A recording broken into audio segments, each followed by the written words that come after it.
নিজের আমল নামার হিসেব করতে হবে। ঠান্ডা মাথায় রাত্রেবেলা ঘুমানোর আগে চিন্তা করেন, ওয়াল্লাহি আমি চিন্তা করছি এটা, ওয়াল্লাহি চিন্তা করেন আপনার জীবনে যখন থেকে আপনার ভালো মন্দ বোঝার ক্ষমতা হয়েছে, ঠান্ডা মাথায় রিকল করার চেষ্টা করেন আপনার মেমোরিকে, যে আপনি কি কি বড় বড় পাপ করেছেন। পারা যাবে? একটা খাতা নেন সামনে, নিয়ে লিখেন যে আমি 10টা বান্ধবীর সাথে প্রেম করেছি, বড় পাপ তো যে না। আমি মদ খেয়েছি বন্ধুদের সাথে, আমি গুন্ডাগিরি করেছি, একজনের হাতের রক কেটে দিয়েছি, পায়ে রক কেটে দিয়েছি, আছে না এগুলো আমল নামে মানুষের?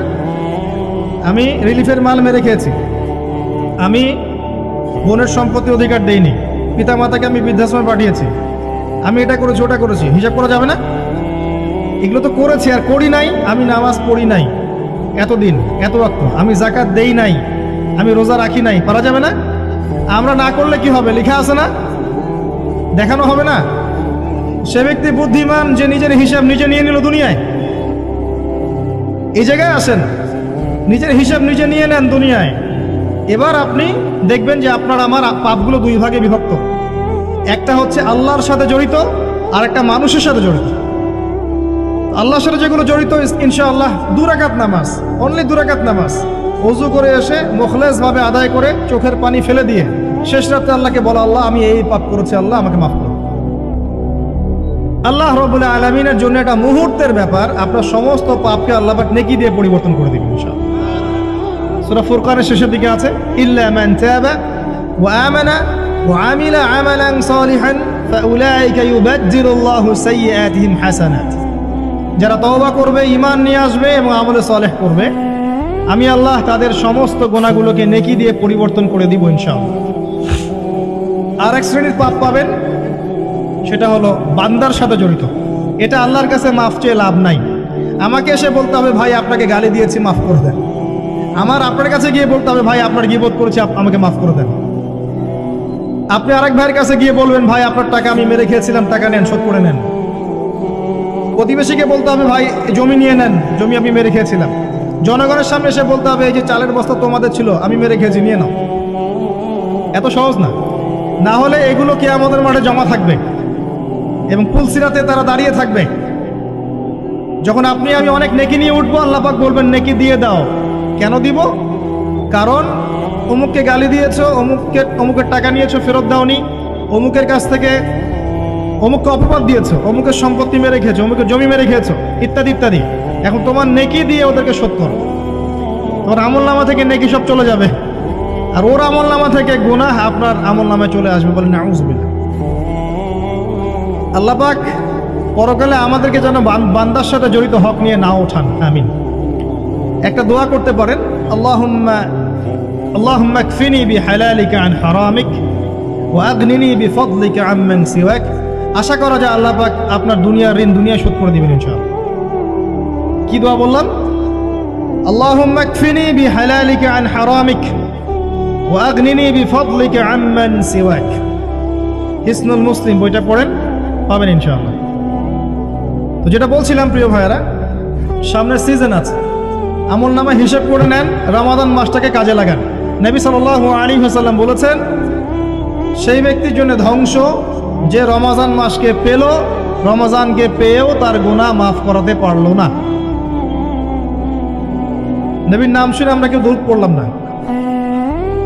নবী সাল্লাল্লাহু আলাইহি ওয়াসাল্লাম বলেছেন, সেই ব্যক্তি ধ্বংস হোক যে রমজান মাসকে পেল, কিন্তু এই রমজান মাসকে পেয়েও তার গুনাহ মাফ করাতে পারলো না। আমরা এদের অন্তর্ভুক্ত হতে চাই না। আল্লাহ পাক হেফাজত করুন। রমজানের আগেই প্রিপারেশন নেন, মানসিকভাবে আমল নামা গুছিয়ে ফেলেন, টার্গেট করেন আপনি কি চাচ্ছেন রমজান মাসে। 30টা সওম তো আছেই, 5 ওয়াক্ত নামাজ জামাতে পড়ার চেষ্টা করেন, তারাবির সালাতগুলো আদায় করার চেষ্টা করেন। আল্লাহ পাক তৌফিক দান করুন। অন্তত একটা বার কোরআনকে খতম করার চেষ্টা করেন। প্রতিদিন 1 পারা করে পড়লে খতম হবে, পারা যাবে না? যারা পড়তে জানি না, এখনই পড়া শিখে নেন। 1 মাস আছে, পড়া শিখে নেন। রমজান মাসে মসজিদ ভিত্তিক কোরআন শিক্ষার তালিম এবং কোর্স চালু করেন, মানুষকে কোরআন শিখান। 5 ওয়াক্ত নামাজের পরে দারসে হাদিস চালু করেন, মানুষকে হাদিস শিখান। মহিলাদের জন্য, মা বোনদের জন্য কোরআন শিক্ষার ব্যবস্থা করেন, ওদেরকে বাসায় শিখান।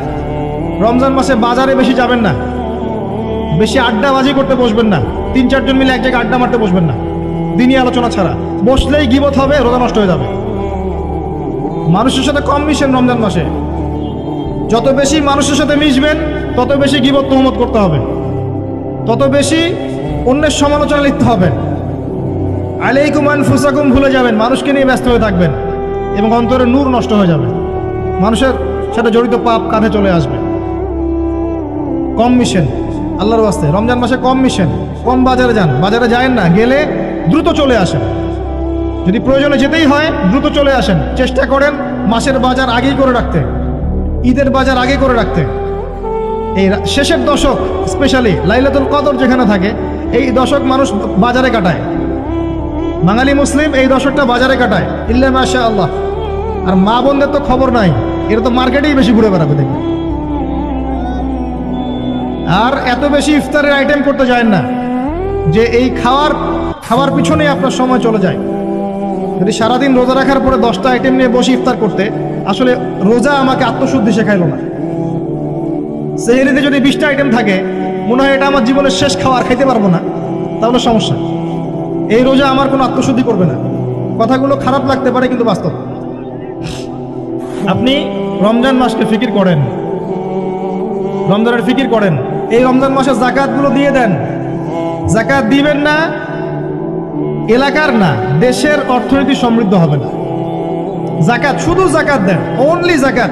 দেখবেন ইকোনমিক সেকশনে দিন দিন উন্নতি করছি আমরা। জাকাত সবাই দিতে শুরু করেন, দেখবেন সমাজে একটা মানুষ খুঁজে পাবেন না যে না খেয়ে মারা যায়, ইনশাআল্লাহ তাআলা। আল্লাহ পাক এর মধ্যেই ইসলামিক ইকোনমিক্স রেখেছেন। ধনীর সম্পদে গরিবের হক। এটাতে করে সম্পদ ঘুরতে থাকবে হাত থেকে হাতে, হাত থেকে হাতে।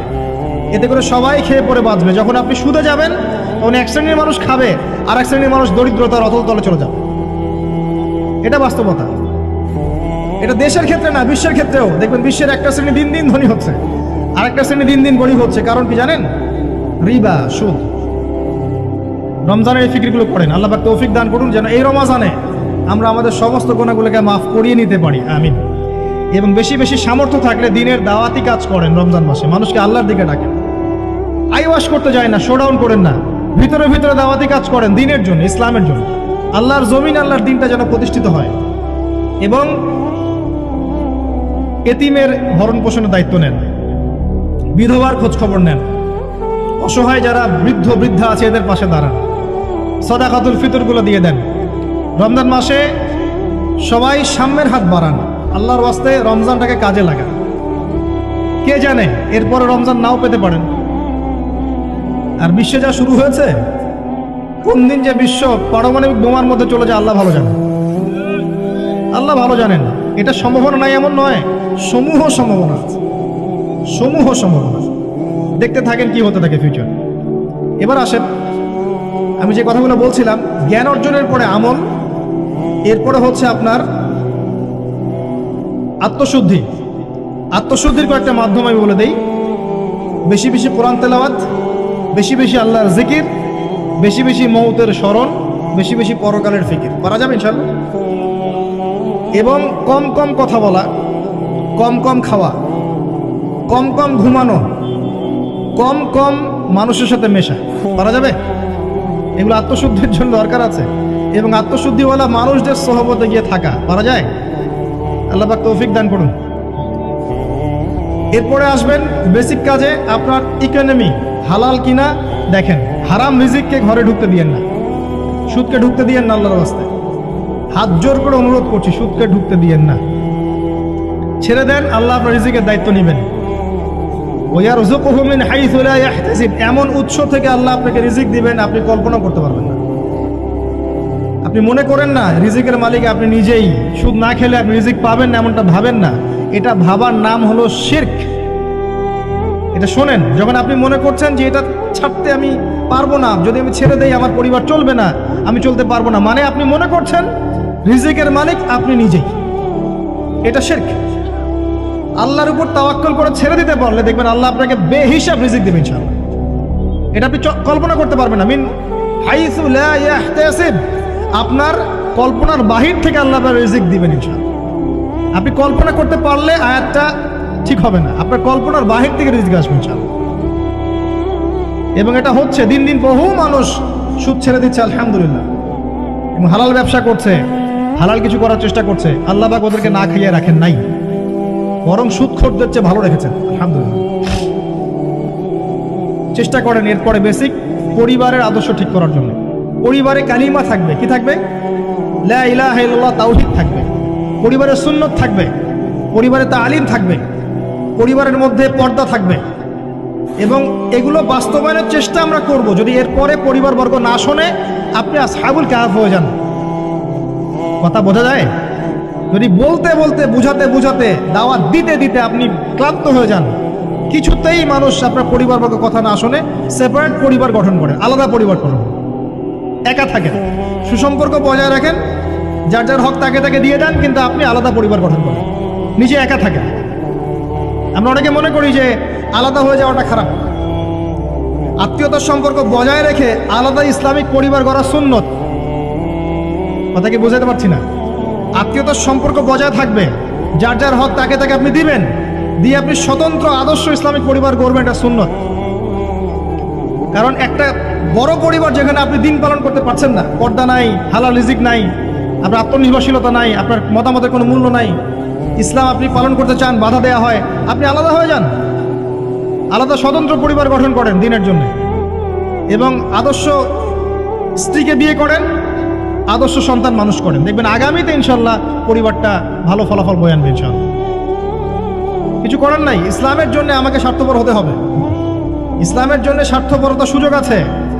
যখন দাওয়াত দিতে দিতে বোঝাতে বোঝাতে মানুষ একবারে ক্লান্ত হয়ে যায়, তখন নূহ আলাইহিস সালাম পর্যন্ত বলেছেন, রব্বি আন্নী মাগলুবুন ফান্তাসির, আল্লাহ আমি পরাজিত হয়ে গেছি, আমাকে সাহায্য করো। আল্লাহ পাক প্লাবন নামিয়ে দিয়ে সবাইকে ধ্বংস করে দিয়েছে। লূত আলাইহিস সালাম শেষমেশ তার স্ত্রীকে ছেড়ে চলে গেলেন। নূহ আলাইহিস সালাম তার সন্তানকে রেখে চলে গেলেন। মুহাম্মদ সাল্লাল্লাহু আলাইহি ওয়াসাল্লাম তার চাচাদেরকে রেখেই চলে গেলেন মদিনায়, হিজরত করলেন। চাচার ইসলাম কবুল করলো না। আবু লাহাব করেছে? করে নাই। ইভেন আবু তালেব, যিনি দীর্ঘদিন নবী সাল্লাল্লাহু আলাইহি ওয়াসাল্লামকে সাপোর্ট দিয়েছেন, সর্বশেষে গিয়ে কালিমা পড়তে বলেছেন নবী সাল্লাল্লাহু আলাইহি ওয়াসাল্লাম, তিনি কালিমা পড়েন নাই, বলেছেন আমি আব্দুল মুত্তালিবের ধর্মের উপরেই থাকলাম। কি হলো তাহলে? ইচ্ছা করে কাউকে হেদায়েত দেয়া যায়? আল্লাহর পক্ষ থেকে হেদায়েত আসে। আসহাবুল কাহফ সমাজে টিকতে পারলেন না, গুহায় চলে গেলেন। আল্লাহ পাক 309 বছর ঘুম পাড়িয়ে রাখলেন, আবার জীবিত করলেন। তারা কি জান্নাতি নন? ইব্রাহিম আলাইহিস সালাম বাবাকে এত নসিহত করলেন, বাবা বলল বের হ বাসা থেকে, না হলে মাথা ফাটিয়ে দেবো রজম করে। উনি চলে গেলেন, সাথে একজন তার স্ত্রী সারা আলাইহিস সালাম, তাকে নিয়ে চলে গেলেন প্যালেস্টাইন। প্যালেস্টাইনের নাম শুনেছেন? কোথায়? শেষ জামানার সবচেয়ে ইম্পর্টেন্ট জায়গা প্যালেস্টাইন।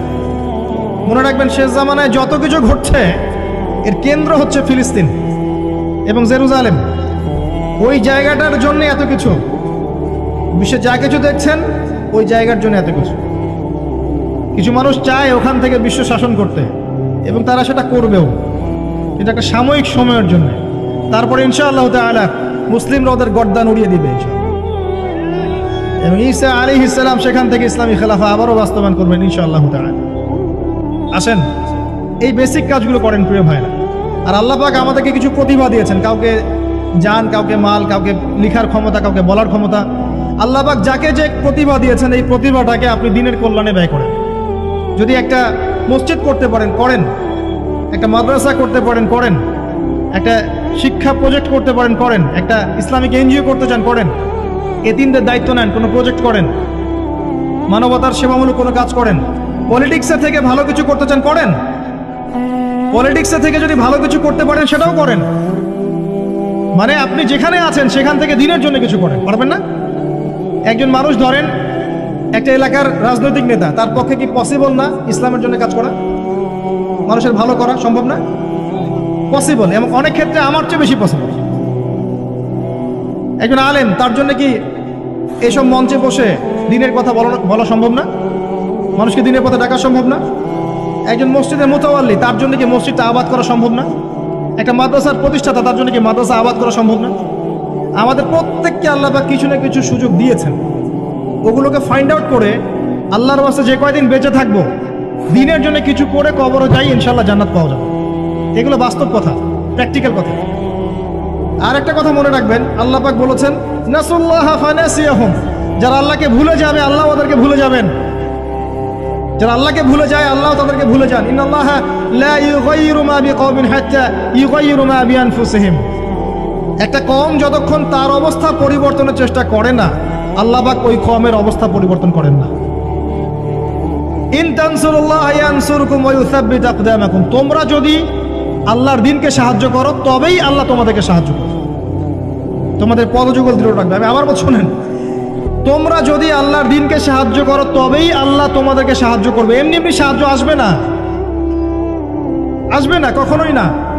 এভাবে ঘাপটি মেরে বসে থাকলে আর সবাই খারাপ হয়ে গেছে, আমি ভালো, নিজে বাঁচলে বাপের নাম, অথবা সমাজটা পচে গেছে, এখন আর কিছু করা যাবে না, এইসব চিন্তা করে যারা কম্বল দিয়ে মুড়ি দিয়ে শুয়ে থাকবে, তারাও ধ্বংস হয়ে যাবে এক সময়।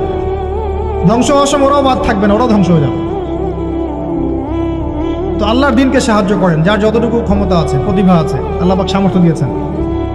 আল্লাহ পাক একটা সুসংবাদ দিয়েছেন, ইয়া আইয়ুহাল্লাযীনা আমানু, হে মুমিনগণ, ওয়ালা তাহিনু ওয়ালা তাহজানু, তোমরা হীনবল হয়ো না, দুশ্চিন্তাগ্রস্ত হয়ো না, ওয়া আনতুম লা আলাউনা, তোমরাই বিজয়ী হবে ইনশাআল্লাহ।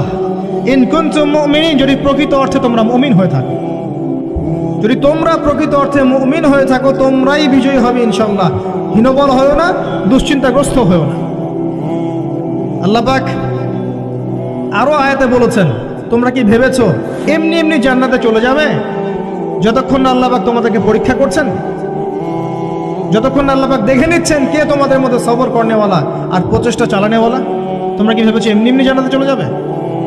সেইগুলো হচ্ছে বাস্তব কথা। এবার আসেন, এখন আমরা যে পরিস্থিতির মধ্যে আছি, এখান থেকে পুরোপুরি উত্তরণ সম্ভব না, ফুল স্টপ। যা দেখছেন ফিতনা ফাসাদ, যা দেখছেন ব্যক্তিগত জীবনে, পারিবারিক জীবনে, সোশ্যালি, ইকোনমিক্যালি, জিওপলিটিক্যালি, এই ফিতনা ফাসাদগুলো থেকে পুরোপুরি রিকভার করা এখন সম্ভব না। এবং এটা আইএমএ জাহিলিয়াতের সেই জাহিলিয়াতগুলোকে হার মানাচ্ছে দিন দিন। এখানে নবী সাল্লাল্লাহু আলাইহি ওয়াসাল্লামের সিরাত বা জীবনী, এটা ঘেটে দেখবেন তিনি কিভাবে সমাজ সংস্কার করেছেন, ওটাই পথ পদ্ধতি, এর বাইরে কোনো পথ নাই। আর একটা দিন যাবে আর আপনার কাছে মনে হবে গতকালটা আজকের দিনের চেয়ে ভালো ছিল। যতদিন যাবে আলামাতুস সাআহ, আখিরুজ জামানের সাইনগুলো আরো প্রকাশিত হতে থাকবে। মানুষ মারা যাবে, মানুষ বেশি বেশি মরবে, মহামারীতে হোক, হত্যাকাণ্ডে হোক, যুদ্ধে হোক, মানুষ মরবে বেশি বেশি সামনে। উলামায়ে কেরামের সংখ্যা কমতে থাকবে, জাহেলদের সংখ্যা বাড়বে। যত দিন যাবে আল্লাহর প্রাকৃতিক গজবগুলো বাড়বে, ভূমিকম্প বলেন, মহামারী বলেন, জলোচ্ছ্বাস বলেন, ভূমিধস বলেন, আকৃতি পরিবর্তন বলেন, এগুলো বাড়বে। যতদিন যাবে হালাল রিজিক সংকীর্ণ হবে, জিনা বাড়বে, মাদক বাড়বে, মানুষ জিনা করবে হালাল মনে করে, মাদক খাবে হালাল মনে করে। যতদিন যাবে মেয়েদের সংখ্যা বাড়বে, পুরুষরা কমতে থাকবে, এবং ছেলেরা মেয়ের পোশাক পরে ঘুরবে, মেয়েরা ছেলের পোশাক পরে ঘুরবে। যতদিন যাবে ফাংশনাল জায়গাগুলোতে মেয়েরা চলে আসবে, ছেলেরা পিছিয়ে পড়বে। যতদিন যাবে যুদ্ধ বিগ্রহ বাড়বে, এবং সামনের যুদ্ধগুলো প্রথম ওয়ার্ল্ড ওয়ার, সেকেন্ড ওয়ার্ল্ড ওয়ারকে হার মানাবে। ওগুলো কিছুই নাই সামনে, ম্যাসাকার হয়ে যাবে পৃথিবী, ম্যাসাকার। একটা কান্ট্রি, অস্ট্রিয়া হাঙ্গেরি, সেখানে রাজপুত্রকে গুলি করা হয়েছে তার স্ত্রী সহ। এই ইস্যুটাকে কেন্দ্র করে সে তার পার্শ্ববর্তী দেশটাকে আক্রমণ করলো 2 সপ্তাহ পরে। এখন পার্শ্ববর্তী দেশের বন্ধু রাষ্ট্র ছিল রাশিয়া, সে বলল যে আমার বন্ধুকে আক্রমণ করা হলে আমি চুপ থাকবো না।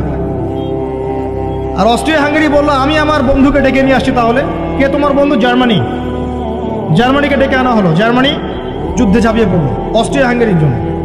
রাশিয়া এদিক থেকে জার্মানিকে আক্রমণ করছে, জার্মানি এদিক থেকে ডিফেন্ড করছে। এদিকে অস্ট্রিয়া হাঙ্গেরি তার প্রতিবেশীকে আক্রমণ করছে। এবার ফ্রান্স বলল যে রাশিয়া আমার বন্ধু, আমি জার্মানিকে ছাড়বো না। তখন ফ্রান্স যুদ্ধে ঝাঁপ দিল, সে জার্মানির এগেনস্টে যুদ্ধ করলো। ম্যাসাকার অবস্থা, এমন যুদ্ধ যে একদিনে 17,000 মানুষ মারা গেছে। কয়েক ঘন্টার মধ্যে 17,000 মানুষ শেষ, এমন হয়েছে। এবং পানি পথে, আকাশ পথে, সব পথেই হয়েছে। এবার ব্রিটেন বলছে, ব্রিটেন যে ফ্রান্স আমার বন্ধু, আমিও চুপ থাকবো না, সেও যুদ্ধে চলে আসলো। কি ইস্যুটা ছিল? ওই যে রাজপুত্রকে গুলি করে হত্যা করেছে 1914 সালের সামার, গ্রীষ্মকালে। এই একটা ইস্যু থেকে আস্তে আস্তে একটা একটা করে দেশ হতে হতে হতে হতে আমেরিকা পর্যন্ত ইনভলভ হয়েছে, এবং 5 থেকে 6 বছরের ব্যবধানে কয়েক কোটি মানুষ মারা গেছে, কয়েক কোটি।